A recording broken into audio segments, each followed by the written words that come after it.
Okay, I wanted to just drop in and talk a little bit about self-care for success.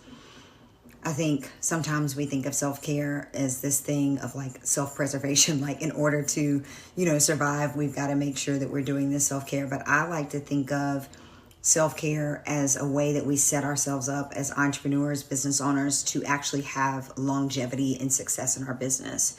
And I think a lot of times we associate self-care with spas and baths and all these things. And really, in my mind, it looks different for everybody. I'm not sure what that looks like for you, but I can tell you it is absolutely critical, especially when you are a business owner. In order to really have longevity and success in business, you have to maintain a healthy work-life balance. Let me just say, there's no such thing as like a perfect work-life balance. There's no balance. It's always about just trying to be aware and keep it somewhat in balance. Sometimes you're going to be more on one side and teeter than the other, but it's just having the awareness that it's important and that your focus needs to be on it so that you can take care of yourself as an owner or as a CEO or a solo entrepreneur, or even if you're a sales leader or sales manager or director or whatever, or honestly, any job, right? I think a couple of things is, if I can just offer a couple of tips, is number one, having boundaries around your work. I have a very strong work ethic. Even when you look at my Enneagram, I know that about myself. I'm very driven. However, I need boundaries too.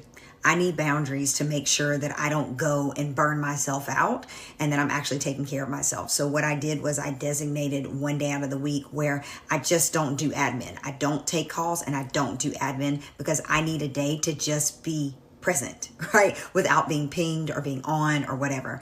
I'll also make sure that I have like appointments that I need to take care of myself as a mom, a wife, a friend, a board member, all those things that are set in place so that they don't get pushed away or pushed off because of other priorities or responsibilities that I have in my life that are pulling on me, right?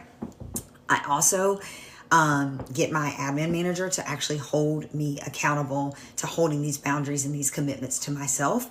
And also, she never schedules anything on top of that or over schedules me or anything, so that I can always try to make sure that I'm prioritizing myself and my self-care in the way that I need to. So whatever it is that you need to do, I challenge you to focus on those things, focus on your self-care practices, put them in place, because I do know for sure that they not only give you the longevity and success in your business that you need, both personal and work-wise, but it also enhances your productivity and your happiness. And maybe let me say the better word is not just happiness, because happiness is based off of happenings, where joy is an internal anchoring. So it helps you with your joy, which can never be stolen away from you if you're focused on actually having that inner peace and that joy and creating it for yourself.